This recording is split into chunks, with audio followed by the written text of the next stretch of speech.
Praise the Lord. இன்றைக்கான கர்த்தருடைய வார்த்தை சங்கீதம் 103 சங்கீதம் 12 வசனம் சொல்கிறது, மேற்குக்கும் கிழக்குக்கும் எவ்வளவு தூரமோ அவ்வளவு தூரமாய் அவர் நம்முடைய பாவங்களை நம்மை விட்டு விலக்கினார். பிரியமானவர்களே, இந்த வசனம் சொல்றது பாருங்க, மேற்குக்கும் கிழக்குக்கும் எவ்வளோ தூரம் பாருங்க. மேற்கிலிருந்து கிழக்கு, இந்த பூமிக்கு தொடக்கத்திலிருந்து முடிவு வர எவ்வளோ அளவு போகுமோ, எவ்வளோ கிலோமீட்டர் போகும், அவ்வளோ கிலோமீட்டர் உன்னுடைய பாவங்களை என்னுடைய பாவங்களை அவர் மன்னித்து இருக்கிறாரு, நம்மை விட்டு அகற்றி இருக்கிறாரு. உன்னுடைய பாவங்களை அவர் சிலுவையில் சுமந்து தீர்த்து உனக்காக எனக்காக அவர் ஜீவனையே கொடுத்திருக்கிறாரு. அந்த ஜீவனுள்ள தேவன் உன்னுடைய பாவங்களை எல்லாவற்றையும் சிலுவையில் சுமந்திருக்கிறாரு. பிரியமானவர்களே, அவரை விசுவாசிங்க. அவர் எவ்வளோ பெரிய தயை உள்ளவராக இருக்கிறார் பாருங்க.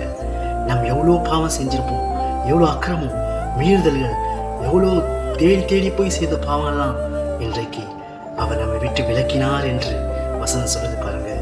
உங்களுடைய பாவங்களை யார் என் பாவங்களாம் மன்னிப்பாங்க?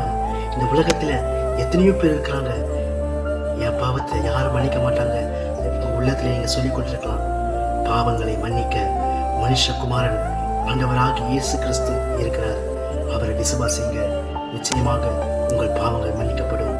இனியும் பாவம் செய்யாததாக கர்த்தர் சொல்றாரு. உங்கள் பாவங்கள்லாம் இயேசு சிலுவையில் சுமந்திருக்கிறாரு. விசுவாசிங்க. ஆமென்.